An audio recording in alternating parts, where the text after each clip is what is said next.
91 for 6 से 228 पर 9 जब ऑस्ट्रेलिया पहुंची तो मन में यह सवाल आया कि बुमराह ने जो सजा कर रखा था, क्या वो मैच इंडिया के हाथ से फिसल गया? क्योंकि 91 पर 6 पर लग रहा था यार इंडिया मैच जीत गई। लीड जो थी वो 200 के आसपास की थी। ये लगा कि अगर 50 रन में अगले 4 विकेट गिर जाएंगे तो इंडिया 250 तक की लीड पा जाएगी और बल्ले बल्ले हो जाएगी। सारे बड़े प्लेयर जो है वो इंडिया ने आउट कर दिए थे।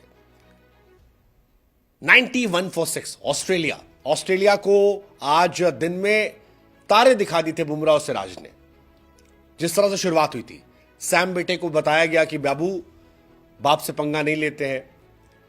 उस्मान ख्वाजा जिनका कैच ड्रॉप हुआ वो फिर उसके बाद आउट हो गए। स्टीव स्मिथ का विकेट गया। ट्रेविस हेड जो इंडिया के लिए हेडेक बने थे उन्हें बुमराह ने थैंक यू कर दिया। मिच मार्श हो सकता है भाई साहब टेस्ट क्रिकेट से भगा ही दिए जाए इसके बाद। एलेक्स कैरी जिनकी क्लास की बड़ी चर्चाएं होती उनको क्लीन बोल्ड कर दिया। लेकिन 91 फॉर 6 के बाद इंडिया ने मैच छोड़ दिया और यह लग रहा है यार कि मैच अब इंडिया की हार या मैच के ड्रॉ होने की तरफ ज्यादा है। इंडिया की जीत की तरफ चांसेस अब धीरे धीरे कम हो गए। ऑस्ट्रेलिया ने 228 रन पर 9 विकेट बना लिए हैं और यह मैच काफी हद तक चला गया उधर। अब यह मैच डिसअपॉइंटिंग इंडिया के लिहाज से एंड में इसलिए क्योंकि आखिरी के 2 विकेट ने 78 प्लस रन की पार्टनरशिप की। इनफैक्ट 10वें विकेट के लिए ऑस्ट्रेलिया ने 55 रन की पार्टनरशिप की यार।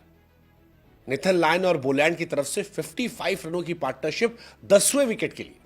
That's quite shocking. हालांकि बुमराह को बीच में विकेट मिला था लेकिन वो नो बॉल थी और नतीजा ये रहा कि ये विकेट काउंट नहीं हुआ। फिलहाल ऑस्ट्रेलिया के पास 333 रनों की लीड है।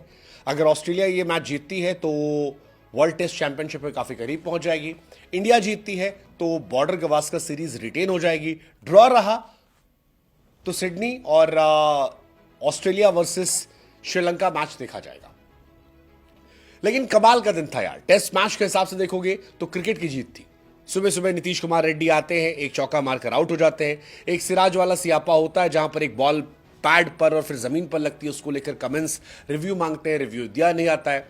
लेकिन फिर ऑस्ट्रेलिया की कहानी शुरू होती है और उस ऑस्ट्रेलिया की कहानी में शुरू के जो 4 घंटे थे वो इंडिया के थे 4-5 घंटे और आखिरी के 2 घंटे कह सकते हैं आप वो ऑस्ट्रेलिया के थे। खासतौर पर नेथन लायन की पार्टनरशिप, 55 रन की ये पार्टनरशिप 10वें विकेट के लिए 110 गेंद खेलकर। I mean that's quite shocking यार।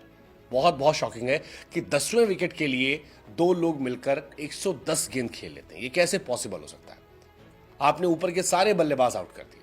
55 रन, अगर इसी में से आप 55 हटा दो 333 में से तो आपको एक इजीली चेजेबल स्कोर दिखाई पड़ता है। लेकिन यहीं पे सारी कहानी जो है वो पलट गई।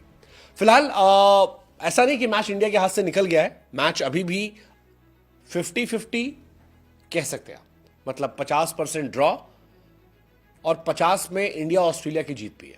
ऑस्ट्रेलिया ने 333 रन बनाए हैं। ड्रॉ के चांसेस ज्यादा है क्योंकि अगर ऑस्ट्रेलिया एक दिन खेल सकती है तो इंडिया भी एक दिन टिक सकती है। इंडिया को सिर्फ एक दिन, पूरे दिन बल्लेबाजी करनी है। अब इंडिया के लिए टफ ये होगा कि इंडिया तेज खेलने जाए या स्लो खेलने जाए। इंडिया केएल राहुल से कहे कि बाबू प्यार से खेलकर बॉल पुरानी करो या जायसवाल से कहे कि तेज मारो, अटेम्प्ट करो, क्या पता जीत हमारे पास आ जाए। यू नेवर नो, मतलब दोनों कहानी हो सकती है। ऑस्ट्रेलिया 350 के ऊपर थोड़ी सेफ नजर आ रही है। फिलहाल तीनों रिजल्ट पॉसिबल है। कहानी यह कि टेस्ट क्रिकेट का 5वां दिन जो है वो जबरदस्त रहेगा। हालांकि एमसीजी का एक स्टार्ट ये कहता है कि 50 सालों में कभी किसी टीम ने 250 प्लस रन चेज नहीं किए हैं। तो ये कहानी है, लेकिन इतिहास बदलने के लिए होते हैं। इतिहास खुद को दोहराने के लिए भी होते हैं और बदलने के लिए भी होते हैं। इंडिया ने 300 प्लस चेस किया है, 3 बार जीता है, 48 बार हारे हैं, 32 बार ड्रॉ रहा है।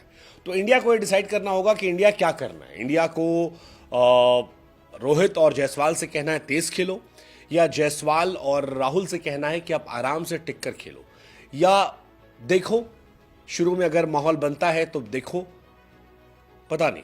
मेरे हिसाब से रोहित शर्मा की विकेट पे काफी निर्भर करेगा।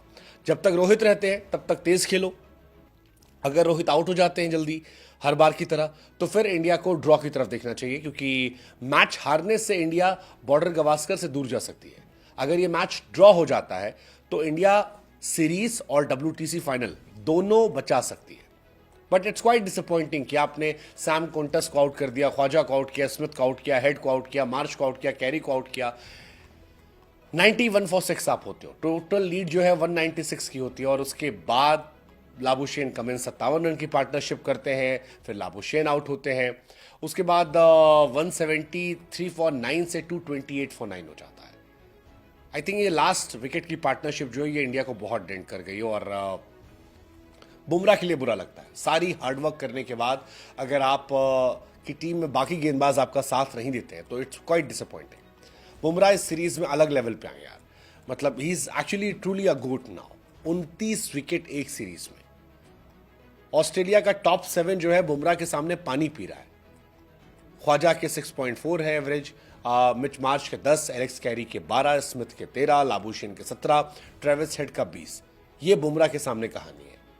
बुमराह ने तबाही मचा दी है, मतलब जितनी तारीफ की जाए उतना कम। और Bumrah greatest of all time की तरफ बढ़ रहे हैं।